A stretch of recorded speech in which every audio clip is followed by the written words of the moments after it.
पालीतील प्रलंबित प्रश्न भाजपच सोडवणार.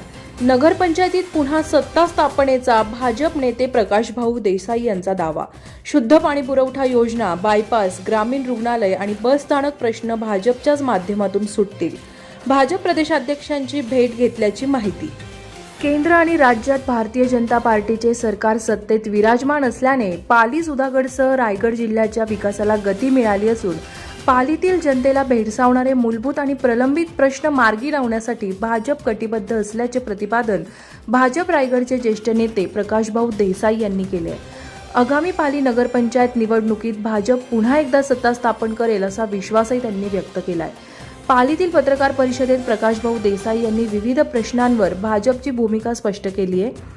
पालीतील प्रलंबित विकास कामे आणि जनहिताचे प्रश्न सोडवण्यासाठी भाजप कटिबद्ध असल्याचा दावा भाजपचे ज्येष्ठ नेते प्रकाशभाऊ देसाई यांनी केलाय. पालीतील शुद्ध पाणी पुरवठा योजना, बायपास, ग्रामीण रुग्णालय आणि बस स्थानक यांसारखे महत्त्वाचे प्रश्न लवकरच मार्गी लागतील असा विश्वास त्यांनी पत्रकार परिषदेत व्यक्त केलाय. तसेच आगामी नगरपंचायत निवडणुकीत भाजप पुन्हा सत्ता स्थापन करेल असा दावाही त्यांनी केलाय. पाली येथे आयोजित पत्रकार परिषदेत बोलताना देसाई म्हणाले, मुख्यमंत्री देवेंद्र फडणवीस यांच्या नेतृत्वाखाली राज्यात विकास कामांना वेग आला आहे. पालीतील शुद्ध पाणी पुरवठा योजना, बायपास रस्ता, ग्रामीण रुग्णालय आणि बस स्थानक यांसारखे महत्त्वाचे प्रश्न भाजपच्या माध्यमातूनच मार्गी लागतील. या प्रश्नांसंदर्भात नुकतीच भाजप प्रदेशाध्यक्ष रवींद्र चव्हाण यांची भेट घेण्यात आली असून सर्व विषयांवर सकारात्मक चर्चा झाली आहे. त्यामुळे पालीतील विकास कामांना लवकरच गती मिळेल असा विश्वास त्यांनी व्यक्त केला आहे. यावेळी भाजप नेत्या गीताताई पालरेचा यांच्यासह जिल्हा उपाध्यक्ष आलाप मेहता, नगराध्यक्ष पराग मेहता, सुधागड तालुकाध्यक्ष श्रीकांत ठोंबरे, माजी नगराध्यक्ष आरिफ मणियार, जिल्हा किसान मोर्चा अध्यक्ष सुजित बारसकर, महिला मोर्चा तालुकाध्यक्ष प्रणाली शेठ, पाली नगराध्यक्ष सुशील शिंदे तसेच पक्षाचे अन्य पदाधिकारी व कार्यकर्ते उपस्थित होते. धम्मशील सावंतसह न्यूज ब्युरो, रायगड, महाराष्ट्र.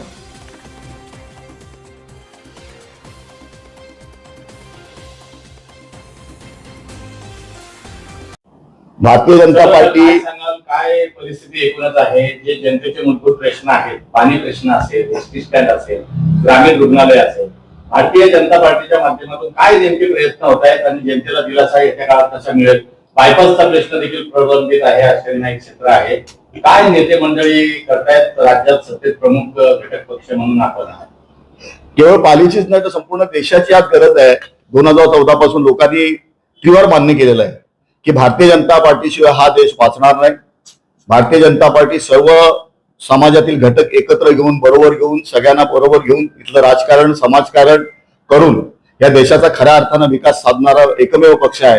हे सगळ्यांना मान्य असल्यामुळे आज आमच्या बरोबर सर्व समाजातील घटक आमच्या बरोबर आहेत. विविध जाती धर्माचे असोत, विविध विचारांचे असोत, पक्ष, राजकीय पक्ष आणि सत्ताधारी पक्ष म्हणून भारतीय जनता पार्टीच असावी अशी सर्व लोकांची अगदी प्रामाणिक भूमिका आहे आणि त्या माध्यमातून आम्ही मंडळी काम करत आहोत. आपण जर बघितलं असाल तर आता स्थानिक रुग्णालयाचा विषय असेल, बायपासचा प्रश्न असेल, त्याच्यानंतर नळ योजनेचा प्रश्न आहे. याच्यासाठी केवळ आश्वासनं, मिटिंग्स घेणे आणि त्या सोडून देणे या गोष्टी आमच्याकडून होत नाहीत. आमच्याकडून इम्प्लिमेंटेशन होत आहे. आज आमच्याकडे पालीतून अतिशय ही कल्पकतेनं मांडलेली गोष्ट आहे की आम्हाला भूमिगत वायरिंग पाहिजे, विद्युत वाहिनी पाहिजे. जशा मुंबईमध्ये आहेत, जशा पुण्यामध्ये आहेत, त्या पद्धतीच्या विद्युत वाहिनी पाहिजेत. या कशासाठी पाहिजेत तर इथे क्राऊडी हे शहर क्राऊडी होत चाललेलं आहे. तीर्थक्षेत्र असल्यामुळे त्याला अनन्यसाधारण असं महत्व प्राप्त होत चाललेलं आहे आणि त्या माध्यमातून आम्हाला हे शहर अद्ययावत करण्याची गरज आहे. आणि जेव्हा ही मागणी आमच्या नेत्यांनी किंवा आमच्या माध्यमातून जेव्हा ऊर्जा मंत्र्यांकडे आमच्या गेली, त्यांनी त्याला त्वरित होकार दिला. त्याचं इम्प्लिमेंटेशन करण्यासाठी आदेशही त्यांनी संबंधित अधिकाऱ्यांना दिले. ही भूमिका जी भारतीय जनता पार्टीचे लोकांना लवकर सर्व्हिस देणे, लोकांपर्यंत लवकर पोहोचणे, लोकांच्या अडीअडचणी समजून घेणे आणि त्यातून मार्ग काढून लोकांना खऱ्या अर्थानं न्याय मिळवून देण्याची जी भूमिका भारतीय जनता पार्टीची आहे. भविष्यामध्ये 50 वर्षे भारतीय जनता पार्टी सत्तेतून हलवेल असं मला वाटत नाही. मग ती पाली नगरपंचायत असो नाहीतर दिल्लीचं सरकार असो. पाणी पुरवठा योजनेबाबत भारतीय जनता पार्टीची काय भूमिका आहे. अनेक वर्षापासून अनेक नेते निवडणुकीमध्ये आश्वासन देतात. कृतीशील काम कधी होईल पालिका. मी तुम्हाला तेच सांगतोय, आता मगाशी सांगितलं त्याप्रमाणे की बघा मधल्या 5 वर्षाच्या काळामध्ये उभाटाचं सरकार होतं, आघाडीचं सरकार होतं आघाडीच्या सरकारमध्ये काय झालं गेल्या 70 वर्षामध्ये आपण सगळ्यांनी बघितलेलं आहे. आणि आम्हाला हा आत्ताचा वेळ मिळालेला आहे महाराष्ट्रामध्ये 2-2.5 वर्षाचा काळ, ज्याच्यामध्ये आम्ही आता कामं करू शकतो, किंबहुना कामाला खऱ्या अर्थानं मूर्त स्वरूप आणू शकतो.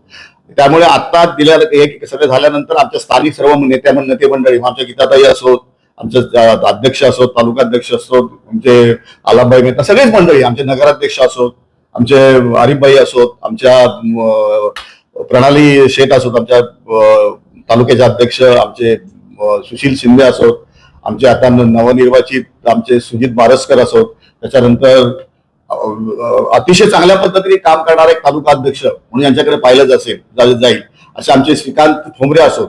अतिशय चांगली अशी टीम आमची आहे आणि सगळ्यांमध्ये जो एकसंघपणा आहे, विचारांची देवाणघेवाण करून समन्वय साधण्याची जी भूमिका आहे ती तुम्हाला कुठेही दिसणार नाही. ती भूमिका फक्त भारतीय जनता पार्टीमध्येच आहे आणि ती टिकून राहण्यासाठी आहे. त्याला कारण असं आहे की आम्ही सगळे समंजस आहोत, आम्ही कुठे अग्रेसिव्ह नाही आहोत. राजकारणामध्ये अग्रेसिव्ह भूमिका असण्यापेक्षा लोकांना समजून घ्यायची ताकद तुमच्यामध्ये असावी लागते. लोकांपर्यंत पोहोचून त्यांचे प्रश्न समजून घेण्याच नव्हे, त्या प्रश्नांचं उदात्तीकरण वरच्या नेत्यांपर्यंत पोहोचवून त्याला खऱ्या अर्थानं मूर्त स्वरूप देण्याचं काम जर करू शकतो तर ती काम आमच्या भारतीय जनता पार्टीच करू शकते. शिंदे शिवसेनेच्या पदाधिकाऱ्यांनी मागे स्टेटमेंट देताना सांगितलं की गेली 4 प्रमुख कामं आहेत, ग्रामीण रुग्णालय असेल, बायपास असेल, शुद्ध पाणी पुरवठा योजना असेल किंवा इतर काही जस्टिस स्टँड, तर हे आमच्या माध्यमातून असं सांगितलंय. आपले देखील प्रयत्न सुरू आहेत, काय सांगायचं? मुळात शिंदे शिवसेना ही भारतीय जनता पार्टीच्या नेतृत्वाखाली काम करणाऱ्या इतर घटक पक्षांचा एक भाग म्हणून शिवसेना आहे. ह्या सर्व आदेश, या सर्व फाईल्स ज्या कामाच्या आहेत त्या मुख्यमंत्र्यांकडे जातात, मुख्यमंत्री त्याला मंजुरी देतात, त्यानंतर खालचे मंत्री ती सगळी कामं करतात. आणि जर याचं श्रेय घेण्यासाठी शिवसेना पुढे येत असेल तर आम्हाला त्याच्याबद्दल काही म्हणायचं नाहीये, परंतु भारतीय जनता पार्टीचं ध्येय आणि धोरण हेच आहे की लोकांची सेवा करणे आणि लोकांच्या अडीअडचणी दूर करणे. बायपासचा प्रश्न वगैरे सोडवण्यासंदर्भात बायपासचा प्रश्नाचा नोटिफिकेशन ऑलरेडी झालेला आहे. नोटिफिकेशन झाल्यानंतर आता एक्सपर्ट्स कडून कुठली लँड एक्वायर करायची आहे, कुठल्या जागेतून रस्ता जाणार आहे या संदर्भामध्ये भूमिका घेऊन त्याच्यासाठी लोकांमध्ये, जनमानसामध्ये तशी त्यांची संमती मिळवून घेऊन पुढे सरकायचं आहे, ही भूमिका आमची आहे. त्या संदर्भामध्ये संबंधित खातं काम करत आहे. शुद्ध पाणी पुरवठा योजनेसाठी किती साधारणतः कोट्यवधीचा खर्च लागेल, लोकवर्गणी वगैरे काढली जाईल या संदर्भामध्ये अधिकृत आम्ही सांगू शकत नाही, परंतु जो काही निधी उपलब्ध झाला, काही कोटी रुपये उपलब्ध झाला होता निधी. कारण कसं आहे की आतापर्यंत ऑन पेपर आमच्याकडे काय आलेलं नाही. कुठंच काहीतरी नुसत्याच बोमा मारायच्या, काहीतरी आपलं पत्रकार आले समोर म्हणून बोलायचं आणि काहीतरी शेंडा लावायचे असले धंदे भारतीय जनता पार्टी करत नाही. त्यामुळे आम्ही तुम्हाला खरं तेच सांगतो की फंड उपलब्ध झालेला आहे, परंतु तो तुटपुंज असल्यामुळे अधिक फंडाची व्यवस्था करून एक्सपर्टच्या दृष्टीने, जे एक्सपर्ट या खात्याच्या अधिकारी आहेत त्यांच्या माध्यमातून योग्य तो फंड आम्हाला उपलब्ध व्हावा यासाठी सरकार काम करतंय. मुख्यमंत्र्यांचे तसे आदेश आहेत, आमचे नेते मंडळी त्या पद्धतीने काम करतंय आणि लवकरच बायपास देखील कृतीत काम येईल आणि त्याचं खऱ्या अर्थानं इम्प्लिमेंटेशन होईल याची खात्री आहे मला. हे मूलभूत आणि पायाभूत प्रश्न सोडवण्यासाठी आपले प्रयत्न काय असतील आणि पाठपुरावा कसा असणार आहे पुढच्या काळात? आम्ही काल 8-9 वाजता आम्हाला आदेश आल्यानंतर, आमच्या प्रदेशाध्यक्षांनी आदेश दिल्यानंतर आमची संपूर्ण टीम, जवळजवळ 20-25 कार्यकर्ते आम्ही मंडळी, सर्वच्या सर्व कार्यकर्ते जाऊन आमचे प्रदेशाध्यक्ष, माजी मंत्री आदरणीय रवींद्रजी चव्हाण साहेबांची भेट घेतली.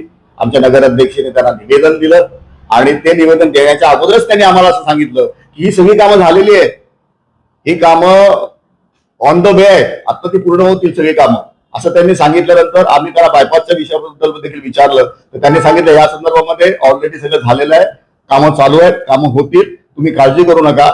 लोकांमध्ये जाताना तुम्ही ताठमानेने जाल आणि निश्चित तुम्हाला भारतीय जनता पार्टीचे कार्यकर्ते असल्याचा अभिमान तुम्हाला वाटेल. अशा पद्धतीचं काम पक्ष करेल, काळजी करू नका.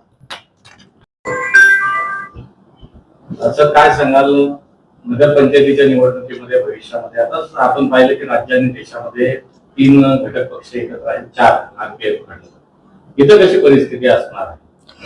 खरं तर पालीमध्ये नगरपंचायतच्या निवडणुकीच्या माध्यमातून भारतीय जनता पार्टीचं एकमेव सरकार यावं ही भूमिका आज जनतेची आहे. लोकांची तशी मागणी आहे की भारतीय जनता पार्टीचाच नगराध्यक्ष बसावा. ही भूमिका घेऊन आज आमचे नागरिक, आमची जनता आमच्या पाठीशी आहे. परंतु काही वरचे आदेश आले छोटे मोठे, तर त्या संदर्भामध्ये विचार करून आम्ही मंडळी या संदर्भामध्ये निर्णय घेऊ. परंतु पाली नगरपंचायतीच्या संदर्भामध्ये निर्णय घेण्याचे अधिकार आम्ही जी सगळी कोर कमिटी जी आहे या कोर कमिटीला दिले गेलेले आहेत आणि त्या माध्यमातून योग्य तो अभ्यास करून आम्ही तो निर्णय घेऊ. आमच्या बरोबर आज राष्ट्रवादी एक सहकारी पक्ष म्हणून काम करत आहे. जरी भारतीय जनता पार्टीची ताकद मोठी असली तरी देखील आम्ही आमचे जे सहकारी आहेत आमच्या बरोबर जे आम्हाला पॅरलल सकारात्मक भूमिकेतून आमच्या बरोबर काम करतायत, किंबहुना करण्याची भूमिका ठेवतायत, अशा लोकांना बरोबर घेऊन हे पुढची निवडणूक आम्ही लढणार आहोत. परंतु एवढं मात्र निश्चित आहे की पुढचा नगराध्यक्ष हा भारतीय जनता पार्टीचाच बसेल. ही केवळ पालीची मागणी नाही, या देशाची संपूर्ण मागणी आहे. आपण जर बघितलं काल पश्चिम बंगालमध्ये 22 खासदार गेले, त्याच्या अगोदर 60 आमदार गेले. तर आता ही परिस्थिती आता अशी आहे की भारतीय जनता पार्टी ही या देशाच्या दृष्टीने काळाची गरज आहे. हे सर्वसामान्य तळागाळातील लोकांना देखील पटलेलं आहे. त्या माध्यमातूनच तीच भूमिका घेऊन आम्ही पुढची निवडणूक लढणार आहोत.